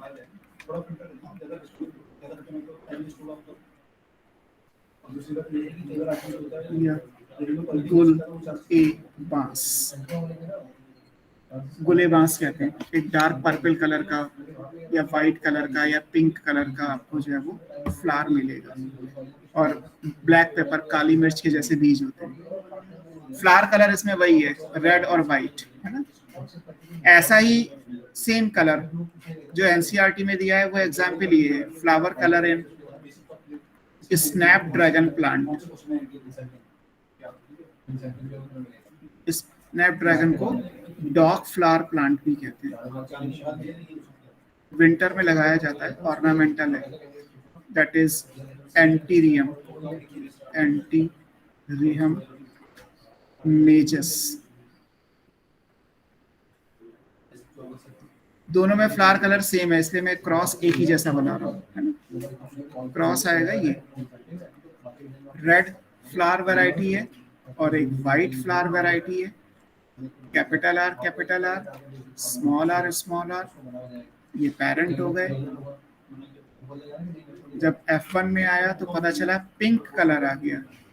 जीनोटाइप तो यही आएगा, कैपिटल आर स्मॉल आर। किसी भी केस में जीनोटाइप नहीं चेंज होता, चाहे मेंडलिज्म हो या नॉन मेंडलिज्म हो। ये मैथमेटिक्स नहीं चेंज हो सकती, उसका अपीयरेंस बदल सकता है। तो यहाँ रेड की जगह क्या आ गया? पिंक आ गया। F1 में ऑल पिंक आ गए। और जब पिंक की सेल्फिंग की गई, मैं पूरा क्रॉस नहीं बनाऊंगा, अब तक तो आप भी याद करना सीख जाओ। आपको ये 3 कॉम्बिनेशन मिलेंगे, ये रेड होगा, ये पिंक होगा और ये वाइट होगा। F2। अब यहाँ पे जीनोटाइप भी यही है और फिनोटाइप भी रेशियो यही है, 1:2:1। ये दोनों फिनोटाइपिक रेशियो भी यही आएगा क्योंकि 3 अलग अलग फिनोटाइप हैं, और जीनोटाइपिक रेशियो भी यही होगा क्योंकि 3 अलग अलग जीनोटाइप है। जीनोटाइप तो हमेशा चाहे मेंडल का क्रॉस होता तब भी 3 ही बनते, capital T capital T capital T small T small T small T. हाँ, वहां पे फिनोटाइप 2 ही थे, toll and dwarf.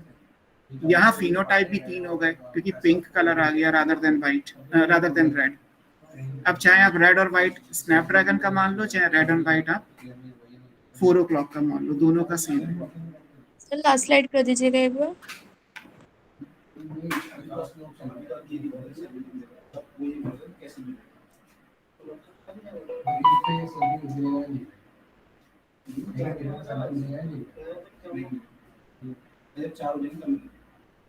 Done sir. तो ये इस तरीके से है। अब इसमें बताओ डोमिनेंट कलर कौन सा है और रिसेसिव, डोमिनेंट फिनोटाइप कौन सा है, रिसेसिव कौन सा है? Dominant red. Dominant red, recessive white. तो पिंक कैसा हुआ? थोड़ी देर पहले यही तो समझाया था कि जब आप नॉन मेंडलिज्म पढ़ोगे तो मेंडल की बातें नहीं आएंगी। इसमें कोई डोमिनेंट नहीं है, कोई रिसेसिव नहीं है। डोमिनेंट तो तब होता ना जब F1 में अपीयर होता। डोमिनेंट की डेफिनेशन क्या थी? कि जो F1 में अपीयर हो। F1 में तो जो अपीयर हो रहा है वो पिंक है। अब या तो आप पिंक बोलते कि सर पिंक डोमिनेंट है, तो फिर भी मैं समझता कि चलो आपने डेफिनेशन मान ली कि जो F1 में अपीयर होगा वो कहलाएगा। रेड तो कैसे भी नहीं होगा। दूसरी बात, डोमिनेंट की डेफिनेशन ये भी पूरी नहीं है कि जो F1 में अपीयर हो वो डोमिनेंट होता है। डोमिनेंट की डेफिनेशन ये थी कि जो पैरेंटल फिनोटाइप F1 में अपीयर होगा वो डोमिनेंट कहलाएगा। तो पिंक तो पैरेंटल ही नहीं है। और रेड पैरेंटल है तो अपीयर नहीं हो रहा। तो यहाँ कोई डोमिनेंट नहीं है, कोई रिसेसिव नहीं है। डोमिनेंस या रिसेसिव इस जगह पे मत अप्लाई करिए और आगे भी अप्लाई नहीं होगा, है ना। मेंडल की बातें मेंडल के हिसाब से, जब आप तो सर नॉन मेंडलियन इनकम्प्लीट पढ़ोगे डोमिनेंस, सर तो फिर इनकम्प्लीट डोमिनेंस कैसे आया सर? या तो वो चीज नहीं हुई कि रेड पूरा अपने डोमिनेंस शो नहीं कर पाया। तभी तो इनकम्प्लीट बोला। डोमिनेंस तो मेंडल का रूल है ना, इसमें डोमिनेंट तो कोई नहीं है। आप ये कहिए, मैं आपसे कहूँ कि इसमें इनकम्प्लीट डोमिनेंट कैरेक्टर कौन सा है, तो रेड भी इनकम्प्लीट डोमिनेंट है और वाइट भी इनकम्प्लीट डोमिनेंट है, क्योंकि दोनों ही मिक्स होके पिंक दे रहे हैं। ये मतलब तो दोनों आंसर, डोमिनेंट शो नहीं कर पाए इसलिए इनकम्प्लीट। हाँ, दोनों में से कोई डोमिनेंट नहीं है, कोई रिसेसिव नहीं है। दोनों ही पैरेंटल कैरेक्टर इनकम्प्लीट डोमिनेंट है, पार्शियल डोमिनेंट है। तो मतलब ये डोमिनेंट और रिसेसिव की जगह यहाँ पर पार्शियल डोमिनेंस यूज होगा। पार्शियल डोमिनेंसी वर्ड आएगा यहाँ, डोमिनेंट रिसेसिव नहीं आएगा। Neither is dominant nor recessive, कुछ नहीं। ऐसा भी क्वेश्चन होगा कि किस क्रॉस में जीनोटाइप और फिनोटाइप का रेशियो सेम आता है। ऐसा कौन सा क्रॉस है, ऐसा कौन सा केस है जिसमें phenotypic and genotypic ratio will be same. Partial dominance. ये आपके सामने बना हुआ है। और कोई किसी और जगह पे जीनोटाइप और फिनोटाइप का रेशियो सेम आता है? Test cross. टेस्ट क्रॉस, है ना। अब क्योंकि क्वेश्चन सिर्फ ये पूछा गया है कि फिनोटिपिक और जीनोटिपिक रेशियो सेम किस में होता है, तो सेम में रेशियो क्या है वो नहीं पूछा गया। टेस्ट क्रॉस में जब आएगा तो 1:1 आएगा, जबकि इनकम्प्लीट डोमिनेंस में आ रहा है 1:2:1 आ रहा है। पूछा सिर्फ ये गया है कि जो फिनोटाइप है क्या वही जीनोटाइप है, वो बात पूरी होती है। वो टेस्ट क्रॉस में भी पूरी होती है और वो इनकम्प्लीट डोमिनेंस में भी पूरी होती है ना। तो कहने को तो क्वेश्चन बहुत इजी लगते हैं कि सर एनसीईआरटी में तो सीधे सीधे लिखा था, पर फिर भी गलत हो जाते हैं। तो इसीलिए कि आप उसको समझ के करिएगा। और ये लाइन तो हमेशा याद रखिएगा पूरे चैप्टर में, बिकॉज ये कई बार कंफ्यूजन क्रिएट होगा। याद हमेशा वो रहता है कि अच्छा ये तो डोमिनेंट है, ये तो रिसेसिव है। F2 जनरेशन है तो मेंडल के हिसाब से पूछा गया होगा। जरूरी नहीं है कि हर जगह मेंडल के हिसाब से चीजें चलें। नॉन मेंडेलियन भी आपके सिलेबस में, कम से कम मोनो हाइब्रिड का तो नॉन मेंडेलियन है ही। तो मोनो हाइब्रिड के नॉन मेंडेलियन में क्या आएगा, वो चीज तो आप कर ही सकते हो। तो ये मोनो हाइब्रिड नॉन मेंडेलियन के हिसाब से बना हुआ है। इसके बाद एक्चुअली आपकी बुक में दिया है कॉन्सेप्ट ऑफ डोमिनेंस, ये समझाने के लिए कि फिर हम डोमिनेंस को डिफाइन कैसे करेंगे। मेंडल ने जो कहा वो ठीक था कि out of 2 parental the character which appear in F1 generation is called dominant and the other character which is hidden in presence of dominant will be the recessive character। ये मेंडल की definition थी। अब Mendel का time तो बहुत पुराना था, 1900 या बल्कि उन्होंने जब एक्सपेरिमेंट का रिजल्ट दिया था तब तो 1866 में दिया था, और तब से लेके आज तक तो 150 सालों में बहुत कुछ चेंज हो गया। तो अब डोमिनेंस को कैसे डिफाइन करते हो, क्योंकि इनकम्प्लीट डोमिनेंस भी आपके सामने है। तो उसके लिए आपको कॉन्सेप्ट ऑफ डोमिनेंस पढ़ना है कि डोमिनेंस एक्चुअली होता क्या है। बट वो हम अगली क्लास में करेंगे, क्योंकि वो आपको है एक्चुअली वो मॉलिक्यूलर बेसिस से रिलेटेड, अगले चैप्टर से रिलेटेड, बट दिया एनसीईआरटी में इसी जगह है, तो हम इसी जगह पर से पढ़ेंगे। हालांकि उसको समझना पड़ेगा आपको मॉलिक्यूलर बेसिस ऑफ इनहेरिटेंस के हिसाब से, और फिर आगे की चीजें को डोमिनेंस और बाकी सब चीजें। टेस्ट कैसा किया था? टेस्ट तो इस हफ्ते होगा आपका शायद। Yes sir. Yes sir. तो ठीक है, टेस्ट में तो फिर यही आएगा जो आप जितना भी आपको करा देंगे। Yes sir. इसमें तो बहुत क्वेश्चंस में सर पिछले वीक तो टेस्ट में आया ही नहीं था कुछ। पिछले वीक के टेस्ट में, पिछला कब हुआ था? पिछली बार जो हुआ था पिछले वीक में तो मैंने आपको मोनो हाइब्रिड क्रॉस वगैरह कराए थे, उससे कुछ नहीं आया सर। बॉटनी का टेस्ट ही नहीं हुआ था। हाँ, उसमें एक मेरी क्लास नहीं हुई थी ना बीच में। तो अब जो आएगा वो जेनेटिक्स का पूरा पेपर आएगा। 11th में कोई टॉपिक नहीं आएगा आपकी बार? यही बहुत है। 11th में तो मैंने आपको फिजियोलॉजी पूरी कराई दी है। आप एक बार जेनेटिक्स के दोनों चैप्टर्स कर लो अच्छे से, फिर जब ये प्लांट ब्रीडिंग और वो सब आएगा तो फिर 11th का कुछ डाल दूंगा। यस। या अभी तो कम से कम ये कर ही लो, क्योंकि अब तो इतना हो गया है, ये तो आराम से पेपर बन जाएगा। चलो कोई डाउट हो तो फिर आप पूछ सकते हो, ग्रुप में कुछ डिस्कस कर सकते हो, क्वेश्चन डाल दीजिए।